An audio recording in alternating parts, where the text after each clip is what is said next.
তামড়ি বাড়ি শুধু একটা স্থাপনা নয়, এটি একটি ইতিহাস, একটি ঐতিহ্য, একটি স্মৃতি। আসসালামু আলাইকুম ভিউয়ার্স, কেমন আছেন সবাই? আশা করি ভালো আছেন। আমিও অনেক বেশি ভালো আছি।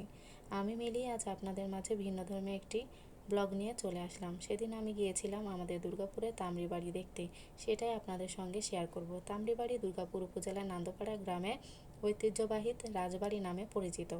রাজশাহী থেকে 30 কিলোমিটার দূরেই তামড়ি বাড়ি অবস্থিত।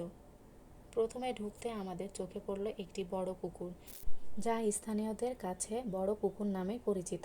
পুকুরের দুই পাশে ছিল সিঁড়ি করা ঘাট।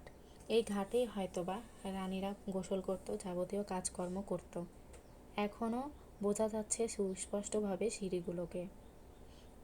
300 বছরের পুরনো এই স্থাপনা এখনও অযত্নে খুব সুন্দরভাবে ইতিহাস বহন করছে। স্থানীয়দের কাছ থেকে শোনা যায়, আশেপাশে যত স্থাপনা ছিল সেগুলো প্রায় সবই মানুষজন ভেঙে নিজের দখলে নিয়েছে। এখন যেটুকু আছে তাতে সুস্পষ্ট ইতিহাস ভেসে উঠেছে।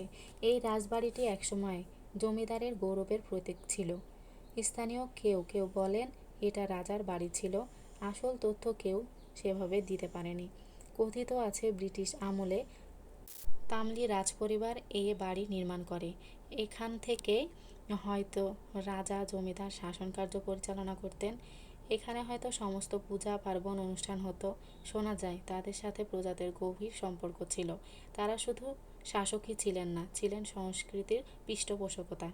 তামড়ি বাড়ি স্থাপত্যে ফুটে উঠেছে ইউরোপীয় ব্রিটিশ মিশ্র ধারা। উঁচু খিলান, দোতলা কাঠামো, লম্বা বারান্দা, লাল ইটের দেওয়াল আজও প্রমাণ করে সেই সময়ের শৈল্পিক রুচি। আমরা আস্তে আস্তে বাড়িটির খুব কাছে চলে এসেছি। দেখতেই পাচ্ছেন আপনারা, কাছ থেকে এত সুন্দর দেখাচ্ছিল, ইতিহাস যেন দাঁড়িয়ে আছে। ভাঙাচোরা হলেও 300 বছরের পুরাতন হলেও মনে হচ্ছে এক ইতিহাস আমার চোখের সামনে জরাজীর্ণ হয়ে পড়ে আছে।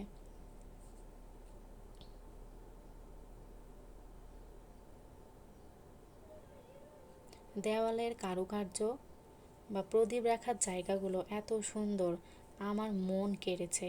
এত সুন্দর দেখতে। আমি কখনো এর আগে এভাবে এত কাছ থেকে এরকম কোনো জায়গা দেখিনি, তাই আমার কাছে খুবই ভালো লেগেছে। দেখতেই পাচ্ছেন আপনারা, ভেতরে আমি ঢুকেছিলাম, ঢুকে আমি সব কিছু দেখেছি।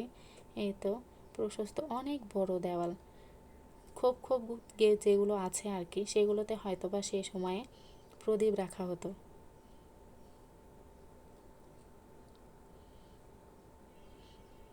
এখানে হয়তোবা রাজার পালঙ্কের ওপরে সে শুয়ে থাকতো।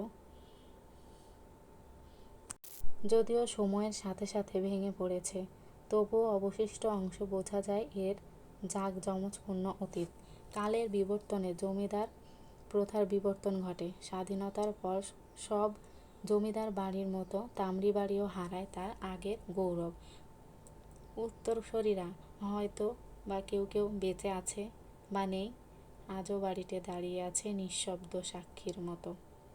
তামড়ি বাড়ি শুধু একটা স্থাপনা নয়, এটি এক ইতিহাস, এক স্মৃতি, এক ঐতিহ্যর প্রতীক। রাজশাহী দুর্গাপুরে কখনো আসলে ঘুরে আসতে পারেন এই ঐতিহ্যবাহী স্থাপনাটিতে।